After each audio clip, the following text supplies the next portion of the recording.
I wish it were. You always had a wild imagination.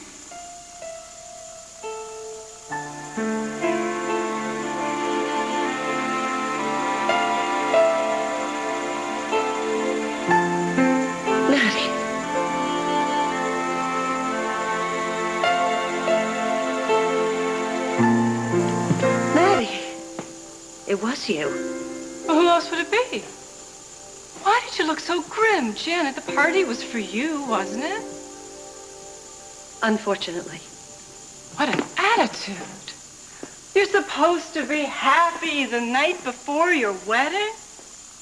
If you're marrying someone you love. Nat, I'm lying to everyone. That's hardly a new experience for you. Just because I'm good at lying doesn't mean I enjoy it. Poor Janet. Boo-hoo. This marriage to Axel Green.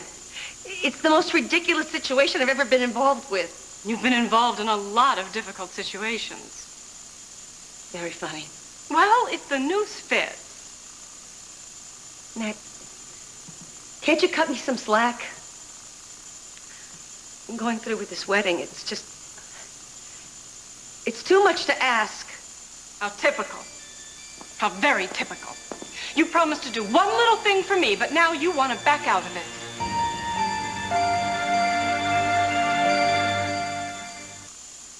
One little thing?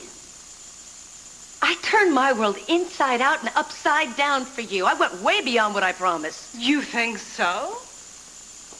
Let's look at the fine print. Tim was in danger. I was in love with Trevor. Between the devil and the deep blue sea, I didn't have a whole lot of choice. So you flew a deal. That's right. I made a bargain with you. If you would save Tim from the thugs that were about to bash his head in, I would give up Trevor and all my dreams of living happily ever after as Mrs. Trevor Dillon. And I saved him, didn't I? And I gave Trevor up. I made up some lame story about not wanting us to be a twosome anymore. And then I dreamt up the return of Axel Green scenario. Janet, even in your most demented days, you couldn't possibly really believe that Trevor was going to be threatened by your fake Axel. Everybody's a critic. Axel is a joke, Janet. You sound just like Mother. Mother wasn't always wrong. Well, I hate to say this. I know you have a unique perspective hanging out where you do. But have you ever thought that maybe, just maybe, you maybe missed something up there in the ozone? I doubt it. Well, then you know what a wonderful performance Axel and I turned in. Oh, yeah. We took down the house. Everybody believed it. I mean, Trevor was so convinced that we were in love, he offered to throw me a wedding, and he's going to walk me down the aisle. You really think Trevor thinks you're over him? Of course I do. I know he does. I did a great job. Such a great job, in fact, that I'm about to marry a man I wouldn't go on a blind date with. Nat, I never thought I would say I do to anybody. Who? Stop staring at me. Why? Because I hate it. I've hated it ever since we were kids. You hate it because you know I can read your brain, and I can read it now. Cannot. Can too. I know what you were thinking when you opened that gift. What gift? The peignoir. Oh, that. You were thinking, you and Trevor, you and that peignoir and Trevor. Trevor is the man in your torrid fantasy, Janet. Admit it. I am not fantasizing about Trevor. I was thinking how beautiful the peignoir was. Do you think it is easy to cross back into this dimension? Because it's not. And it's hardly worth the effort if you're going to keep fibbing. I am not fibbing. I have much better things to do, Janet, than to listen to you lie to me and yourself. All right. I give up. You love Trevor. Yes. All right. You never stopped loving Trevor. Yes. The sun rises and sets with Trevor.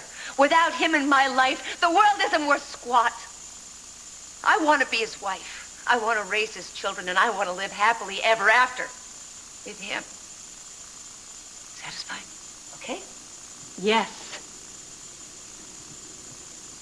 There were so many barriers between us when I was here before. We don't need them now. So we're just being honest. It feels good, doesn't it? It doesn't really matter how it feels. I don't have Trevor. And every time I think about him, I have this empty, achy feeling inside me. Me too.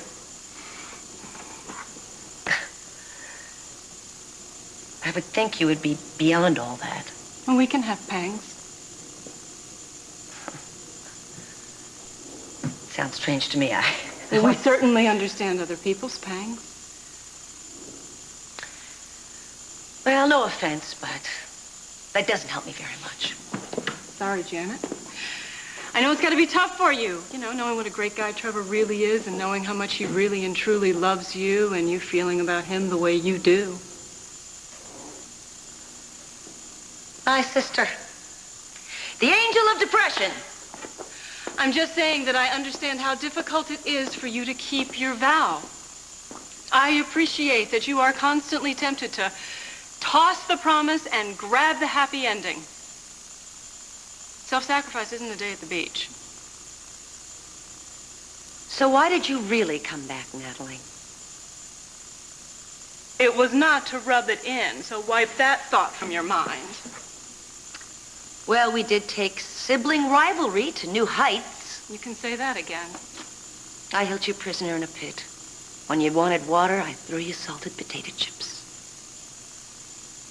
I'm past all that now. Good. But I do worry about you. Well, that makes two of us. You know those pangs I was telling you about? When you leave people behind who you love, a part of you misses them forever. Trevor misses you. I miss my sister. You do?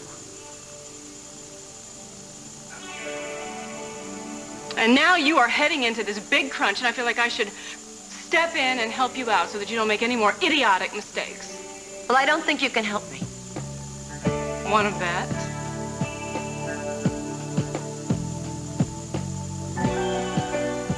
So you're going to keep me from making any more mistakes? Lots of luck. It's never too late to learn. I've made mistakes that could sink an iceberg. Thanks. You're welcome. But my mistakes haven't been very funny. Until the most recent one. Falling in love with Trevor Dillon. World-class mistake. Falling in love is never a mistake, Janet, especially if it's someone special, like Trevor. He's special, all right. One of a kind. He is gentle and tender and funny and brave.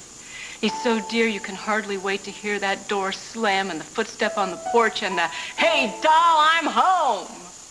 I could make him so happy. I could cook and laugh at his jokes and love him forever. I'll love him forever anyway. Welcome to the club. What do you say?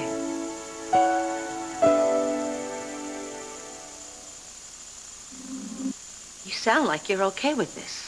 I believe you have made one heck of a transformation. I have changed, Nat. That vow at my graveside, that was impressive. Hard to accept, but impressive. My sister, self-absorbed, self-pitying Janet would actually put someone else's well-being ahead of her own, someone else's happiness ahead of her own. Because that's the way I feel. This is not some kind of a ploy or a scam. I really want Trevor to be happy. And I want Tim and Amanda to be happy. That's why I made the vow and stuck to it. I want your family to stay united. But what if I were actually Amanda's hands-on mother and Trevor's wife and a friend to Tim? Wouldn't they all be better off? Wouldn't they all be a whole lot happier than they are now? Come on, think about it. Tell me to marry Trevor. Release me from this vow. Will sticking to the vow make Trevor and the kids happier? Really and truly? You know, Janet, in just a few hours, this place is going to be full of flowers. What kind did you choose? I don't know. Trevor chose them. You let Trevor plan your wedding to another man? He insisted. I simply chose the dress and the wrong groom. Got yourself into a mess, Janet. Yeah, what else is new? Marrying Axel Green. You know, Tim is actually beginning to like me. I mean, at least he hates me a little less. We've had some good talks at your gravesite. I know. Of course you do. I would be a good stepmother. And a great wife to Trevor. Forget the vow.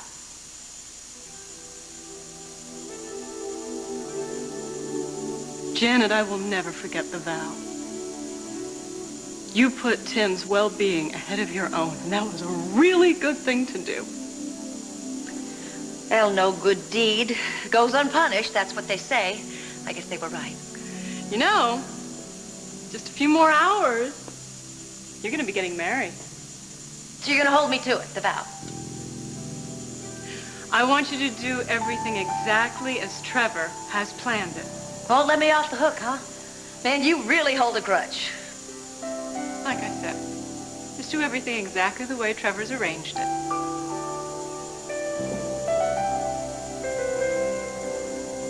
Trust me. It won't be so bad. It actually might turn out pretty well. You'll see. Fine.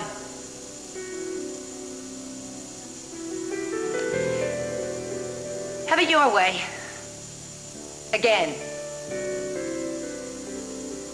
Just like always.